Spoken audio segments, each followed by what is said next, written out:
The notification chimes on my phone for the 15th time in an hour. Marcus's name flashes across the screen, accompanied by increasingly desperate messages that I delete without reading. My finger hovers over the block button, such a small action for such a monumental shift in power.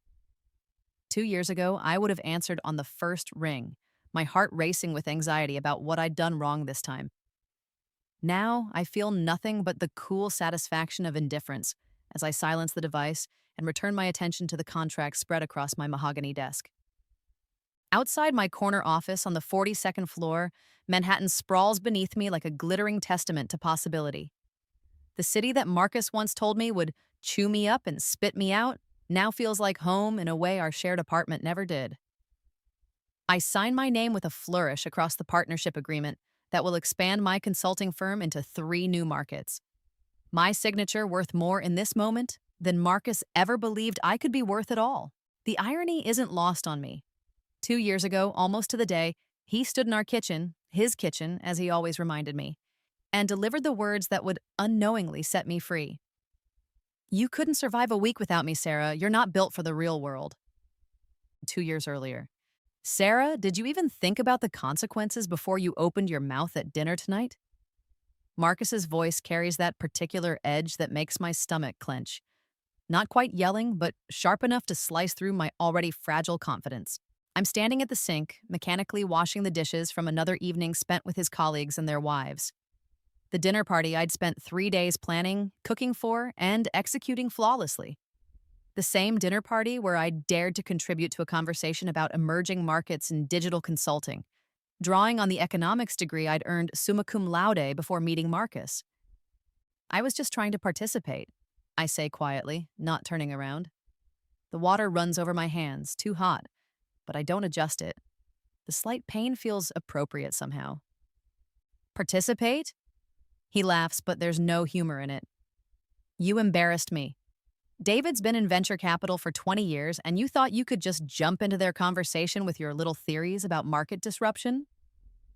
My little theories. Based on my thesis research and the 3 years I spent working at a boutique consulting firm before Marcus convinced me to quit and focus on building our life together.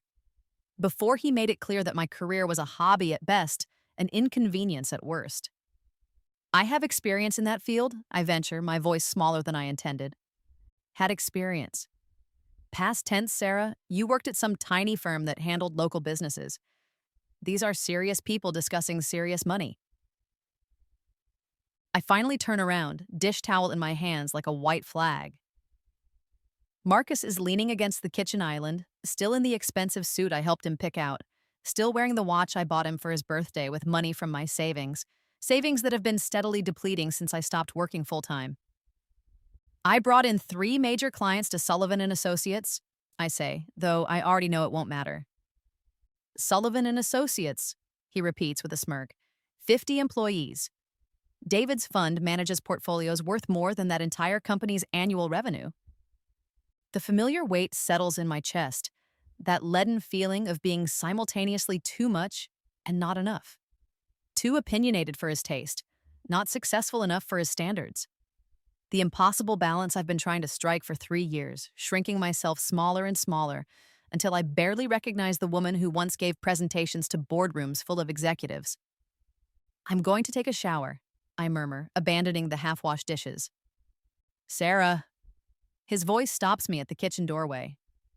When I turn back, his expression has shifted to something that might look like gentleness to an outside observer. But I know better.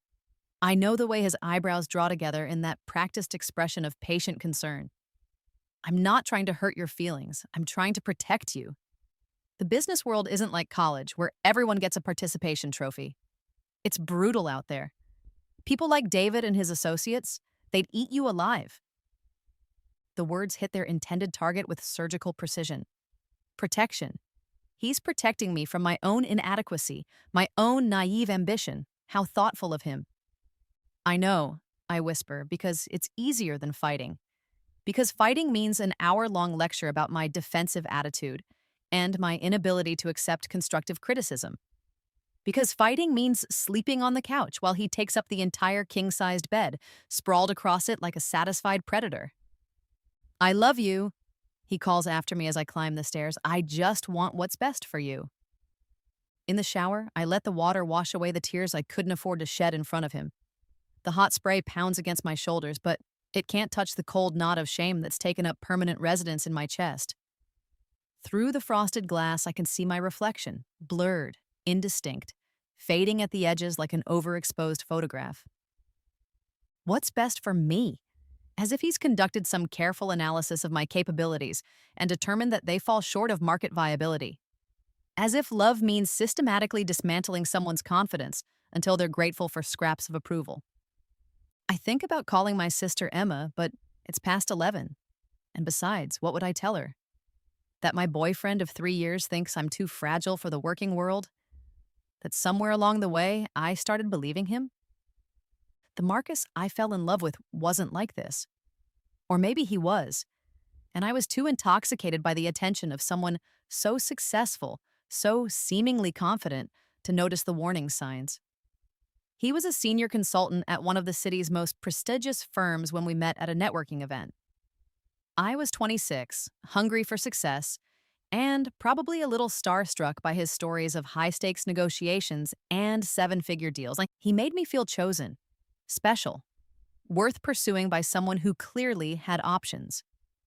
When he suggested I might be happier in a more supportive role, after we moved in together, it felt like care. When he pointed out the flaws in my work presentations during our practice sessions, it felt like mentorship. When he gradually took over our social calendar, introducing me to his friends and colleagues while somehow never finding time to meet mine, it felt like inclusion.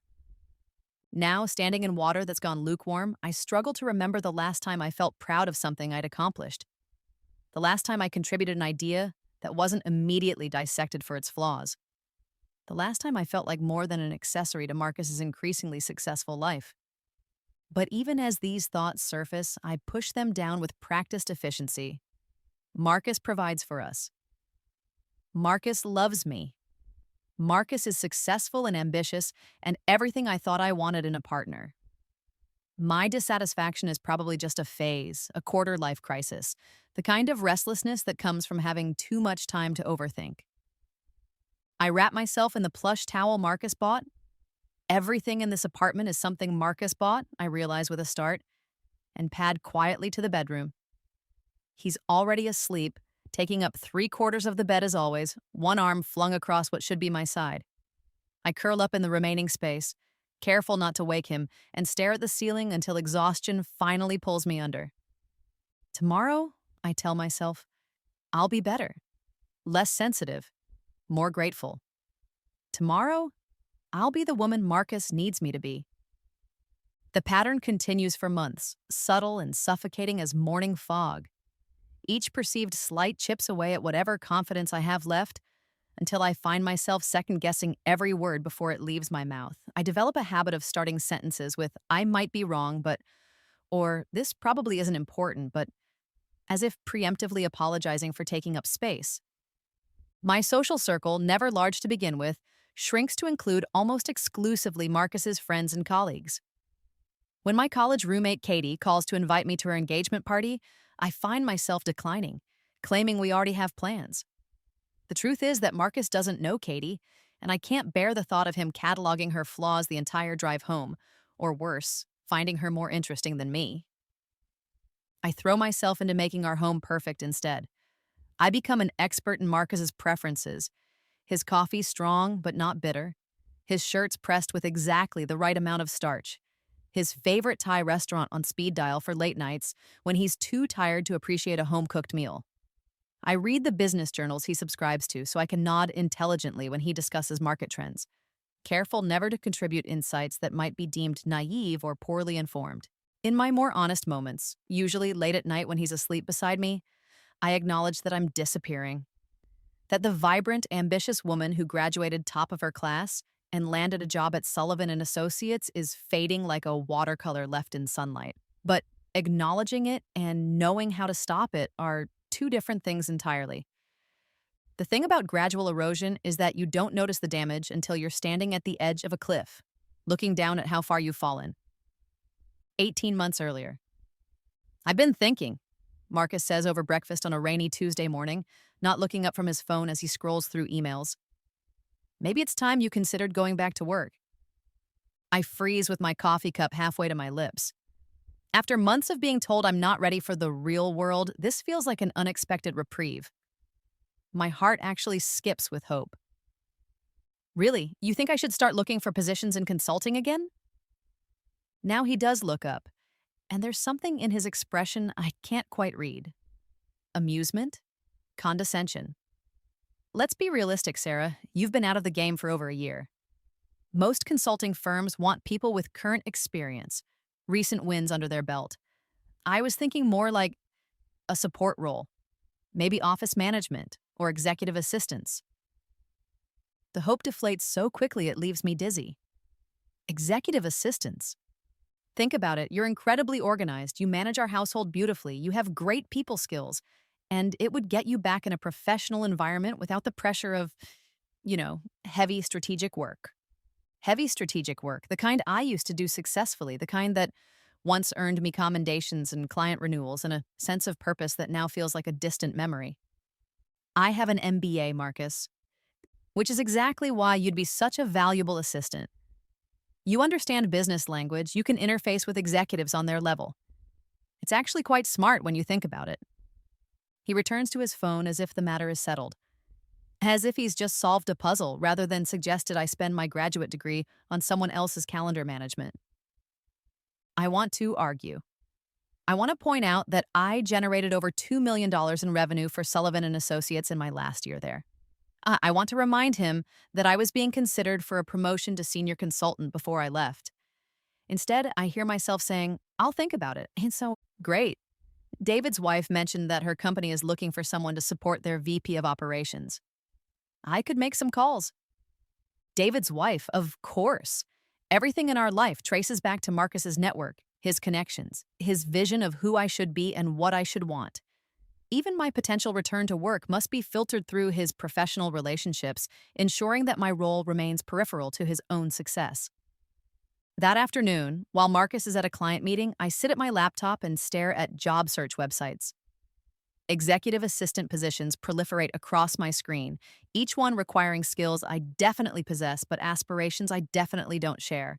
Schedule management, travel coordination, meeting facilitation. All important work, but work that would make me a supporting character in someone else's professional story. I close the laptop without applying to anything. Instead, I find myself thinking about Jennifer Sullivan, my former boss at Sullivan and Associates.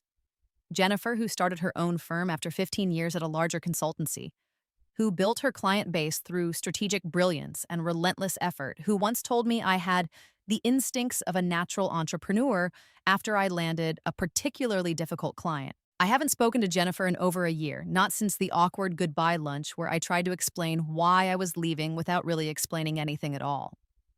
But her LinkedIn profile still shows her as the founder and CEO of Sullivan and Associates, and according to their website, the firm has grown to over 100 employees. I wonder what she would think of Marcus's suggestion that I become someone's assistant. I wonder what she would think of what I've become. The thought is so uncomfortable that I shut my laptop and spend the rest of the afternoon reorganizing our already organized closet, trying to lose myself in the mindless comfort of perfectly aligned hangers and color-coordinated sweaters. When Marcus comes home that evening, he finds me making dinner and doesn't ask about my job search.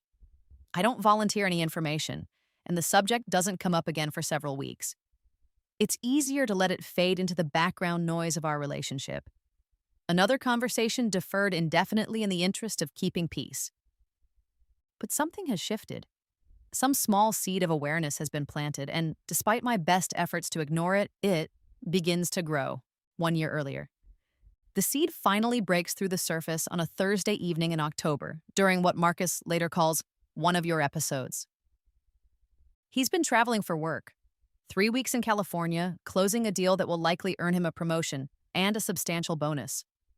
3 weeks during which I've had the apartment to ourselves, sleeping sprawled across the entire bed, eating cereal for dinner without judgment, watching romantic comedies without commentary about their unrealistic portrayals of professional women. 3 weeks during which I've felt more like myself than I have in months. The night before his return, I can't sleep. There's a knot of anxiety in my stomach that I recognize, but don't want to name. I'm nervous about his homecoming the way someone might be nervous about a performance review or a medical test result. The realization is so disturbing that I get up and pour myself a glass of wine, then another, trying to dull the sharp edges of self awareness. He walks in the door Friday evening with his expensive luggage and his satisfied smile, and I feel my shoulders tense automatically. God, it's good to be home, he says, dropping his bags and pulling me into a hug that feels more possessive than affectionate. I missed you. How have you been keeping busy? Keeping busy. As if I'm a houseplant that needs sufficient sunlight and water to remain healthy in his absence. The usual, I say, because it's simpler than explaining that I've spent 3 weeks remembering what it feels like to exist without constant evaluation. He launches into stories about his trip, the clients, the negotiations, the colleagues who impressed him or disappointed him. I nod and smile and make appropriate responses. But something inside me has shifted. There's a distance between us that wasn't there before. Or maybe it was always there and I just stopped noticing. Oh, and I have good news, he says as we're getting ready for bed. David's wife put in a good word for you at her company. They want to interview you for that assistant position. The assistant position I never applied for, the job I never said I wanted. I haven't updated my resume yet, I say carefully. Don't worry about that. I took the liberty of drafting something for you. Really highlights your organizational skills and people management experience. I sent it to them this afternoon. He sent my resume without asking, without showing me, without any input from me about how I wanted to represent my education, my experience, my professional identity. The room feels suddenly airless. You sent my resume to a potential employer without discussing it with me first? Marcus pauses in the act of removing his watch, and I can see him processing my tone, trying to determine whether this is going to become a thing. I thought you'd be grateful, he says slowly. I was trying to help you. This is a good opportunity, Sarah. They're doing me a favor by even considering you. Doing him a favor by considering me. For a job I didn't ask for, representing qualifications I didn't approve, in a role that would make me grateful for the privilege of supporting someone else's career. I didn't ask you to send my resume, I say, and my voice sounds strange to my own ears, steadier than it's been in months. You didn't have to ask. That's what partners do. They support each other, they create opportunities. I thought you understood that. Partners. The word lands like a slap. Partners who send resumes without permission. Partners who make career decisions for each other. Partners who assume gratitude instead of seeking consent. I want to see the resume you sent. He sighs, the patient sigh of someone dealing with an unreasonable request. It's on my work laptop. I'll show you tomorrow. I want to see it now. Sarah, what's gotten into you? You're acting paranoid. Paranoid. For wanting to see how my own professional experience has been packaged and presented. For wanting agency in my own job search. For questioning why my boyfriend feels entitled to make decisions about my career without my input.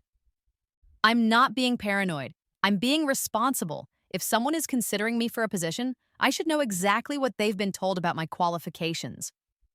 Marcus's expression hardens almost imperceptibly. It's a look I know well, the shift from patient boyfriend to stern authority figure.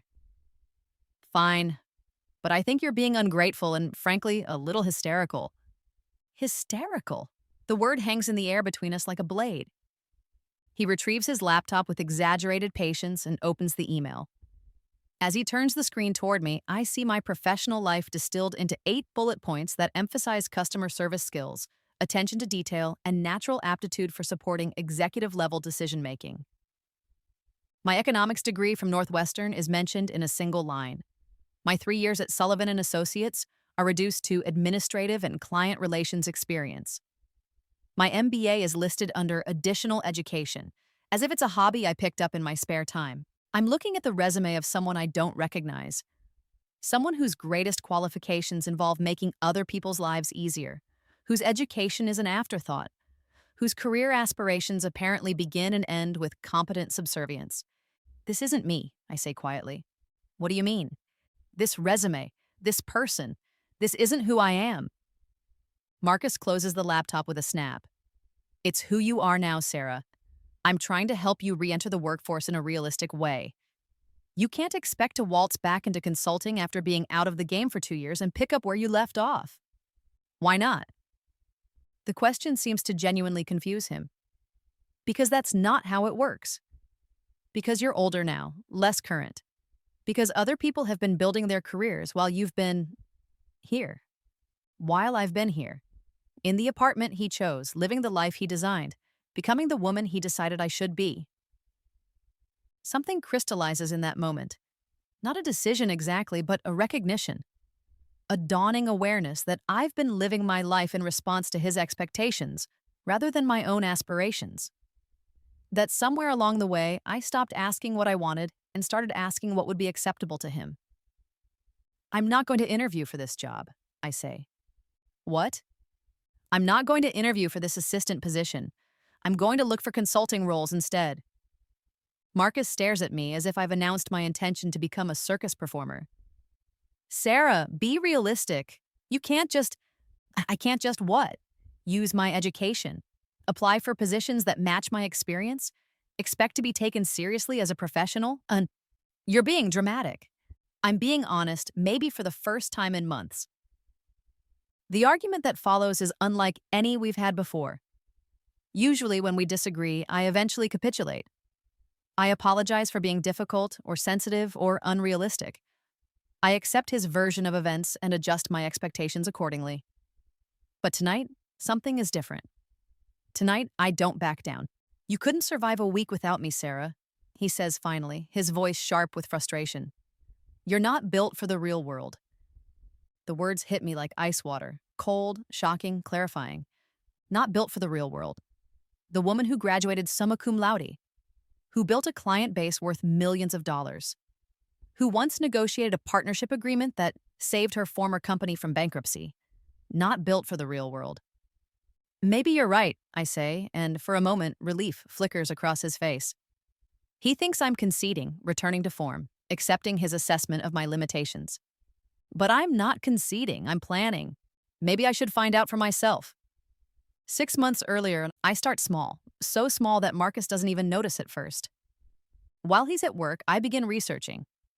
Not job postings, not yet, but industry trends, market analyses, case studies from successful consultants who've built their own firms.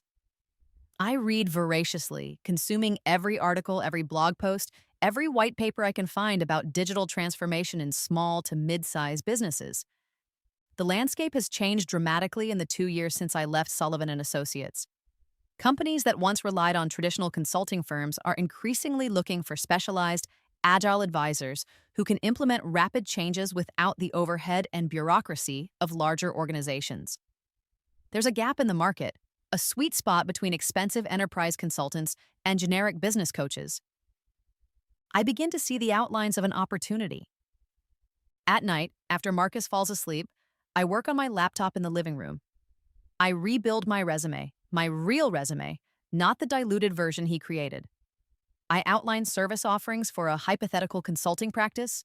I research business registration requirements, tax implications, professional insurance options. I'm not planning to start a company, not yet. I'm just exploring, gathering information, preparing for possibilities. The first time I reach out to a former colleague, my hands shake as I type the email. Jennifer Sullivan responds within hours, suggesting coffee the following week. When I tell Marcus I'm meeting an old friend, it's not technically a lie. Jennifer looks exactly the same. Sharp, confident, elegantly dressed in the kind of understated suit that communicates success without ostentation. She hugs me warmly and immediately launches into updates about Sullivan & Associates, asking about my life with genuine interest rather than polite obligation. I've missed having you on the team, she says over our second cup of coffee. Your instincts were always exceptional. How are you finding the corporate world? I realize she thinks I've been working somewhere else. Actually, I've been taking some time to reassess my career goals. Smart, she nods. A lot of people our age are making strategic pauses. What direction are you thinking? The question hangs in the air, full of possibility. What direction am I thinking? For so long, my direction has been determined by Marcus's expectations, his timeline, his vision of our shared future. But Jennifer is asking what I want, what I'm planning, what I think would make me successful and fulfilled. I've been considering independent consulting, I hear myself say, focusing on digital transformation for mid market companies. Jennifer's eyes light up. That's brilliant. The demand is enormous, and honestly, a lot of the big firms are too rigid to serve that market effectively. Have you started building a client base? Client base, service model, revenue projections. As Jennifer talks, I realize how much work lies ahead of me, how many pieces I'll need to put in place before this dream becomes reality. But for the first time in months, I feel energized rather than overwhelmed by a challenge. I'm still in the research phase, I admit, building a foundation before I make any concrete moves. Well, when you're ready to start taking on projects, send me your business plan. I might have some referrals for you, smaller companies that reach out to us but aren't quite the right fit for our model. Referrals from Jennifer Sullivan. The possibility sends a thrill through me that I haven't felt since I can't remember when. We talk for another hour, and by the time I leave, I have a notebook full of insights, strategies, and encouragement. Jennifer treats me like the professional I used to be rather than the diminished version of myself I've become. In her presence, I remember what it feels like to be valued for my mind rather than my compliance. That evening, Marcus asks about my coffee date with typical distraction. "How's your friend?" he inquires without looking up from his phone. "Good," I say. "She's doing really well." He nods absently and returns to his email. If he were paying attention, really paying attention, he might notice the lightness in my voice, the energy in my posture, the way I seem more present than I've been in months. But Marcus has never been particularly attuned to my emotional states unless they directly impact his comfort. His inattention, I'm beginning to realize, might actually work in my favor. Over the following weeks, I establish a routine. Mornings are for household management and the visible tasks that keep Marcus satisfied. Afternoons, while he's in meetings or traveling, are for building something he knows nothing about. I register my business, Sterling Strategies LLC, using a P.O. box address and my maiden name. The paperwork is surprisingly straightforward, and when I receive the official documentation, I stare at it for a long time. Sarah Sterling, founder and principal consultant, the woman I thought I'd lost forever. I create a basic website using templates and stock photos, keeping the design clean and professional. Nothing fancy. I can't afford fancy yet, but legitimate, credible, real. The hardest part is the first cold email. I spend 3 days crafting 2 paragraphs to a company I researched through industry publications, offering a free consultation on their digital customer engagement strategy. My finger hovers over the send button for 10 minutes before I finally click it. They respond within 24 hours, interested in scheduling a call. The consultation goes well, better than well.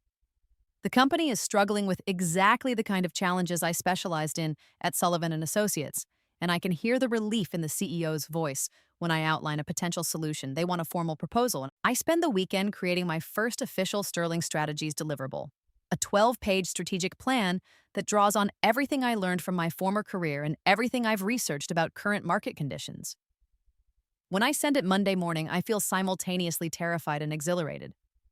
They accept the proposal that same afternoon. My first client, my first contract. My first step toward proving that Marcus is catastrophically wrong about my capabilities. The project is small, a 6-week engagement worth $8,000, but it represents something much larger. It represents the possibility that I am not who Marcus believes me to be, that I am not who I allowed myself to become. Present day, I'm reviewing quarterly revenue reports when my assistant knocks on my doorframe. Madison is 23, brilliant, and reminds me of myself at that age. Ambitious, eager, unafraid of hard work. Watching her navigate client calls and strategic planning sessions, I sometimes feel like I'm looking at a version of myself that might have existed if I'd never met Marcus. "The Goldman team is here for the 4 o'clock, she says. "Conference room B is ready, and I've distributed the presentation materials." Goldman Sachs. 18 months ago, I was too intimidated to speak up during dinner parties. Now I'm presenting digital transformation strategies to one of the world's most prestigious investment banks. "Thank you, Madison. Give me 5 minutes and I'll join them." She nods and disappears back to her desk. Through my glass door, I can see the controlled chaos of Sterling Strategies in action. 15 employees across 3 departments, phones ringing constantly, multiple project teams collaborating on solutions for clients, ranging from boutique retailers to Fortune 500 companies. We closed our first $1 million quarter 6 months ago. Our client retention rate is 93%. Harvard Business Review featured our innovative approach to small business digital transformation in their March issue. The company that began as a desperate attempt to prove my worth has become something neither Marcus nor I could have imagined. The Goldman meeting goes smoothly. They're considering a partnership that would give Sterling Strategies access to their portfolio companies. Essentially, an unlimited pipeline of potential clients who need exactly the services we provide. The scope of the opportunity is staggering. "We'll have an answer for you by Friday," says Patricia Goldman, the senior partner leading their team. "But I'll be honest, your approach is exactly what our companies need. This could be a very profitable relationship for both organizations." After they leave, I sit in my office watching the city lights begin to twinkle below. 2 years ago, I was washing dishes in Marcus's kitchen, absorbing his assessment of my inadequacy. Tonight, I'm negotiating partnerships that could multiply my company's revenue by tenfold. My phone chimes. Another message from Marcus. This time, I glance at the preview. "Sarah, please, we need to talk. I know I made mistakes, but..." I delete it without reading the rest. Mistakes, as if 3 years of systematic emotional diminishment can be reduced to a few errors in judgment. As if the problem was his execution rather than his fundamental belief that I existed for his benefit rather than my own purpose. The truth is, I should probably thank him. His complete dismissal of my potential forced me to prove him wrong in ways I might never have attempted otherwise. His conviction that I couldn't survive without him gave me the motivation to build something he could never control or diminish or take credit for. But gratitude feels too generous. What I feel instead is the profound satisfaction of vindication, mixed with something that might be pity. Marcus spent 3 years trying to make me smaller so he could feel larger. Now, faced with evidence of exactly how wrong he was, he's discovering that diminishing someone else doesn't actually enhance your own worth. It just reveals the poverty of your own character. 3 months earlier, the first time Marcus sees what I've built, it's by accident. I'm at a coffee shop near my office, reviewing contracts on my laptop, when I hear my name called from across the room. When I look up, Marcus is walking toward my table with the confident stride I once found attractive and now recognize as arrogance disguised as charisma. "Sarah, what are you doing here?" It's been 8 months since I moved out of his apartment. 8 months since our final conversation when I told him I was leaving, and he responded with a lecture about my self-destructive tendencies and my inability to appreciate good things. 8 months during which I've built a successful business while he's been... I realize I have no idea what he's been doing, and I discover that I don't particularly care. "Working," I say simply, gesturing to my laptop. He slides into the chair across from me without being invited, his eyes scanning my screen before I can close it. I see him processing what he's seeing. Legal documents, financial projections, client communications, official business correspondence with Sterling Strategies letterhead. "What is this?" he asks, his tone shifting from casual friendliness to something sharper. "It's my company." Marcus stares at me as if I've announced that I've learned to fly. "Your company?" "Sterling Strategies. We provide digital transformation consulting to mid-market businesses." "You started a company?" The disbelief in his voice is almost comical. "When? How?" "When? How?" As if my timeline and methodology require his approval or understanding. "About a year ago. We have 14 employees now, offices in Midtown, and we're projecting 7-figure revenue this year." Each word hits him like a physical blow. I can see him struggling to reconcile this information with his carefully constructed narrative about my inadequacy. The woman who couldn't survive a week without him has not only survived 18 months, but built something substantial in the process. "I don't understand," he says finally. "You never mentioned... when you left, you didn't say anything about starting a business. You never asked what I was planning to do with my life after leaving you. You just assumed I'd fail." Marcus's mouth opens and closes like a fish struggling for oxygen. "Sarah, this is..." This is incredible. I had no idea you were capable of. He stops himself, perhaps realizing how that sentence was going to end. Capable of what? Succeeding without his guidance? Thinking strategically without his input? Building something valuable without his permission? Capable of surviving without you? I finish for him. Yes, I noticed your surprise. I didn't mean it like that. But we both know he did mean it exactly like that. Marcus, I need to get back to work. I begin gathering my papers, closing my laptop. I have a client call in 20 minutes. Wait. He reaches across the table as if to grab my hand, then thinks better of it. Sarah, I've been thinking about us, about what happened. I made some mistakes. Mistakes, there's that word again. I'm seeing someone, I say, though it's not entirely true. I've been on a few dates with David Chen, an architect I met at a networking event, but we haven't defined anything yet. Still, the statement serves its purpose. Marcus's face goes very pale. Oh, his name is David. He's brilliant, successful, and supportive of my career. I stand, slinging my bag over my shoulder. The kind of partner I deserve.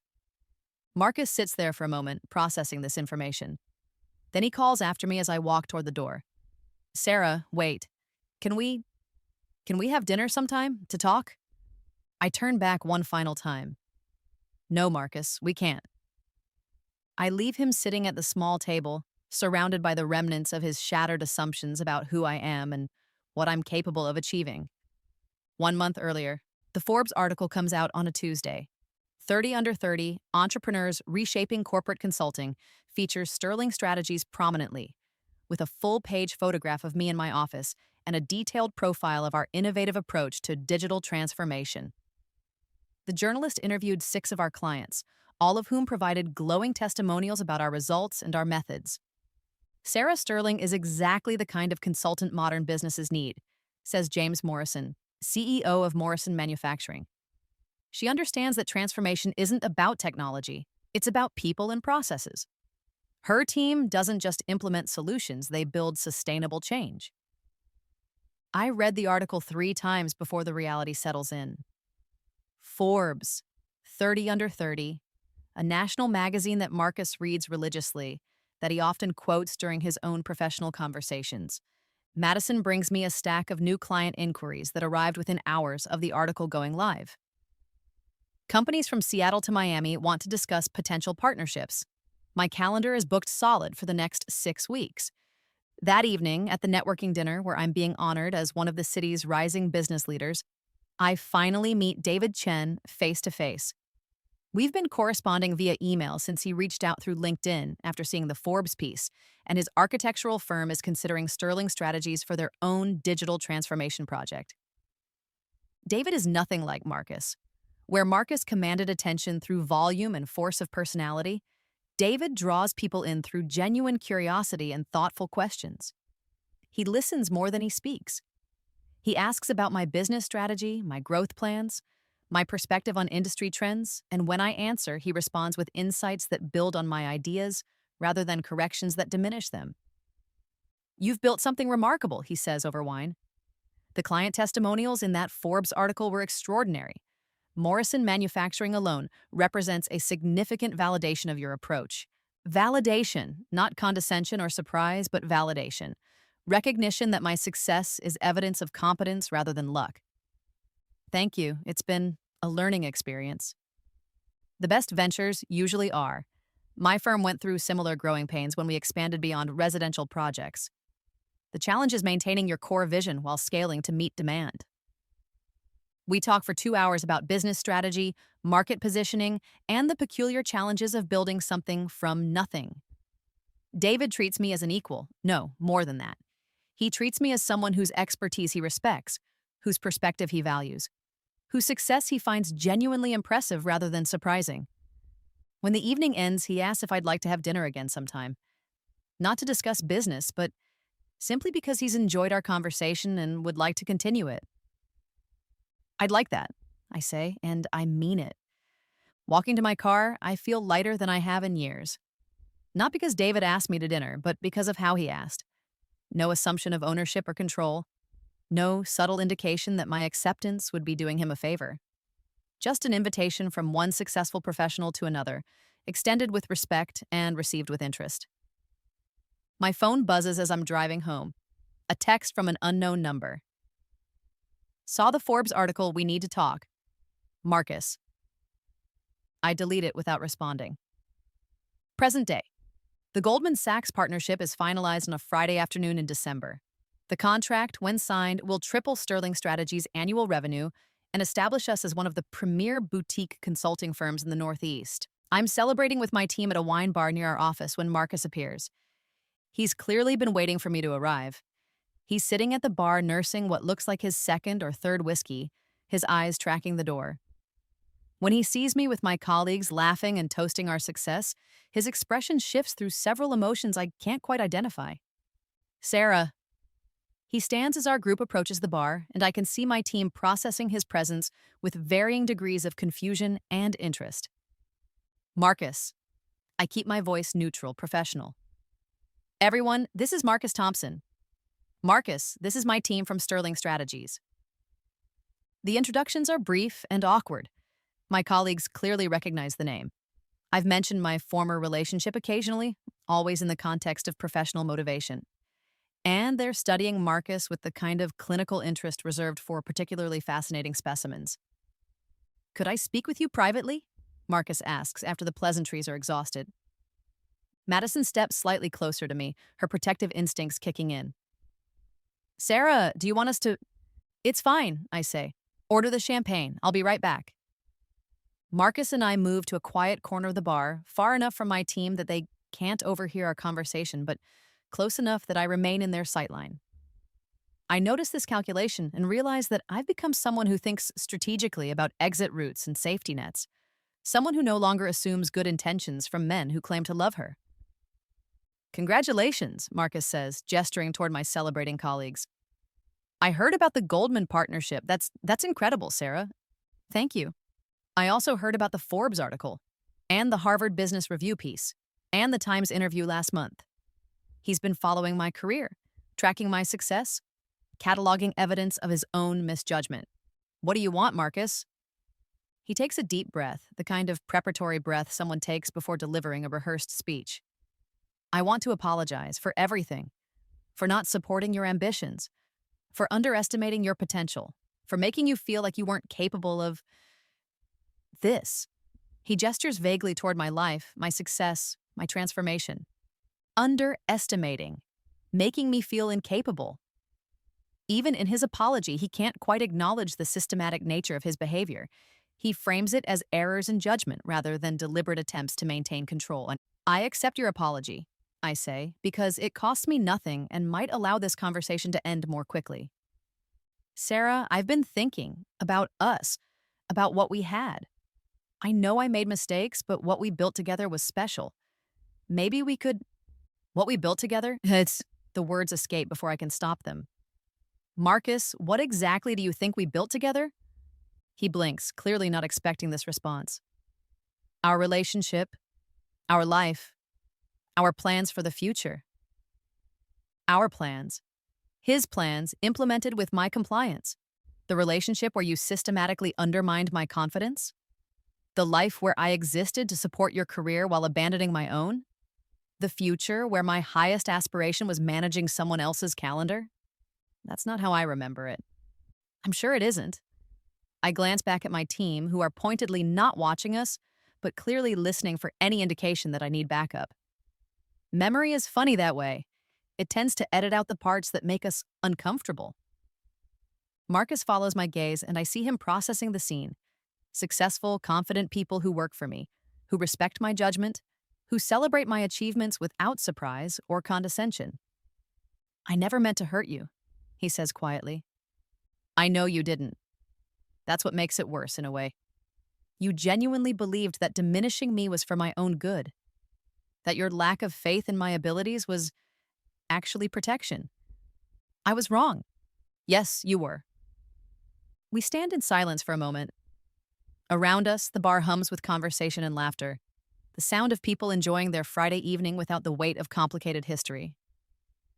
Do you think Marcus begins, then stops. Starts again. Is there any chance we could try again? I'm different now. I understand what I lost. What he lost. Not what he did, but what he lost. Even now, even faced with irrefutable evidence of my success, he frames our relationship in terms of his experience rather than mine. No, Marcus, there isn't. Because of David? David, whom I've been seeing for 3 months now. David, who read the Goldman Sachs announcement and sent flowers to my office with a note that said, "Congratulations on your empire."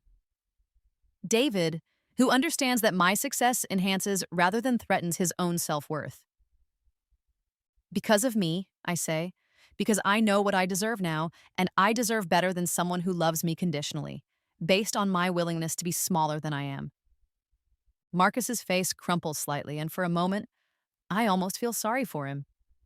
He looks like a man discovering that a prize he thought he'd discarded was actually a treasure he'll never be able to reclaim. I love you, he says desperately. I've always loved you. No, Marcus. You loved the version of me that served your needs. The woman who deferred to your judgment, who made you feel important and necessary and superior. You never loved the woman I actually am, because you never bothered to find out who that was. The truth hangs between us, stark and unforgiving. Marcus opens his mouth as if to argue, then closes it again. What is there to say? That he really did love the ambitious, confident woman he systematically trained out of me? That his feelings were somehow separate from his actions? I should get back to my team, I say finally. Sarah, please. Goodbye, Marcus. I walk back to my colleagues, who immediately surround me with protective warmth and strategic distraction. Someone orders another round. Someone else suggests we move to the restaurant next door for dinner. Madison asks if I'm okay with such genuine concern that I almost tear up. I'm perfect, I tell her, and I mean it.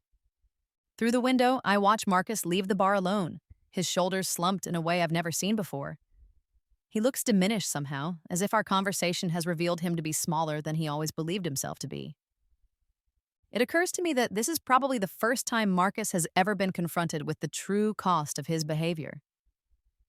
For 3 years, I absorbed that cost quietly, internalized it, blamed myself for my own unhappiness. He never had to face the reality that his need to feel superior came at the expense of someone else's potential. Now he does. Now he gets to live with the knowledge that he could have been part of something extraordinary, but chose instead to try to make something extraordinary into something manageable.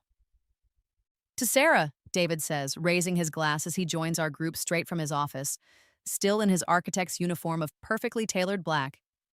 Who built an empire while the rest of us were still figuring out what we wanted to be when we grew up? To Sterling Strategies, I correct, but I'm smiling. To both, Madison chimes in. To the woman who proved that the only person's faith you need is your own.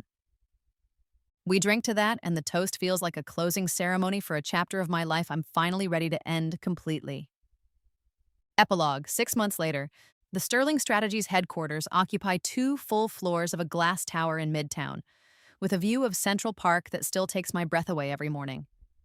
We have 43 employees now, offices in Boston and Chicago, and a client list that reads like a who's who of innovative companies. The Harvard Business School case study on our growth strategy will be published next fall. I'm scheduled to give the keynote address at the International Business Transformation Conference in September. Forbes has asked me to write a monthly column on entrepreneurship and digital innovation. But the metric that matters most to me isn't professional, it's personal. I wake up every morning excited about the day ahead. I make decisions based on my own judgment and vision. I surround myself with people who believe in my abilities and challenge me to grow rather than shrink. David and I moved in together last month, into a penthouse apartment we chose together, decorated together, and share without any sense of ownership or control. He's working on a project to design sustainable office buildings for rapidly growing companies. We talk about architecture and business strategy and the peculiar challenges of building something meaningful in a world that often rewards mediocrity. We're planning a trip to Italy this summer, my first vacation in 3 years. David suggested it after I mentioned that I'd always wanted to see the Renaissance architecture in Florence, but had never made the time. Then let's make the time, he said, as if it were that simple. And maybe it is. My sister Emma called yesterday to tell me she's getting married.